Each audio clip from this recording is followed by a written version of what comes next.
हैं। ललिता विशाखा कह रही है, कौन ते मिली आप हैं, कौन सो श्री कृष्ण, कौन कान कुंवर, अरे बताओ आप ते मिलो और मिलवे के बाद आप ते आम तुड़वाए और सबरे आमन ने लेके भाज गयो और माली ते शिकायत कर गो कि चोर नहीं है सबरी पकड़ ले ने। वह कान कुंवर की बात मत करियो हमारे सामने। किशोरी जी तब भी कह रही है, ना उनने नहीं किया होगा, वो तो आम लेके चले गए होंगे, वो माली को लगी होगी, इतनी सारी बैठी हैं पेड़ पे चढ़ के, तो वह चोर नहीं समझे होंगे।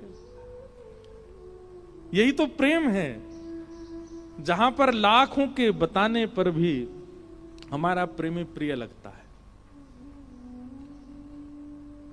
देखो, लड़का लड़की अपने लिए मत सोच लेना कि हम उनके लिए बोल रहे हैं। प्रेम केवल स्त्री पुरुष के संबंध की बातें नहीं होती हैं, प्रेम गुरु शिष्य की भी होती है, प्रेम संतान और माता पिता की भी होती है, प्रेम मित्र मित्र के बीच में भी होता है, प्रेम सबसे बड़ी बात ठाकुर जी और जीवात्मा के मध्यस्थ होता है। कोई लाख बुराई करे हमसे, कोई लाख बातें बनावे, लेकिन हमारे ठाकुर जी हमको प्रिय लगे।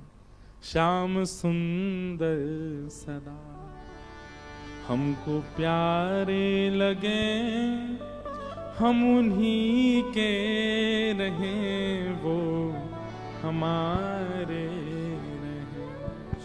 श्याम सुंदर सदा हमको प्यारे लगे, हम उन्हीं के रहें वो हमारे। तो किशोरी जी तो रास्ता भर चिंतन करती गई हैं ठाकुर जी को, और ठाकुर जी भी घर जाके ने संकोच कर रहे हैं, मैंने गलती तो कर दी है, बेचारी इतनी दूर से आई नेक सीसी और पीछे माली लगाए दियो। ठाकुर जी भी किशोरी जी का चिंतन कर रहे हैं, किशोरी जी भी ठाकुर जी का चिंतन कर रहे हैं। और तभी किशोरी जी पहुंची वृषभानु भवन।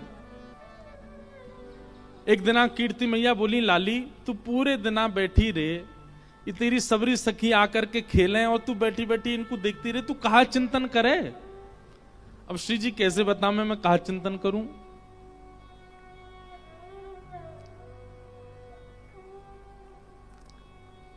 कीर्ति मैया बोली, ये लाल जी के द्वारा प्रकट लीला है महाराज जी, हमारे लाल जी ने प्रकट कराई। कि कीर्ति मैया बोली, बोले चल लाली अब तो एक काम कर, अब कहा अब धीरे धीरे बड़ी रहती जा रही है ना, घर के काम काज करो कर,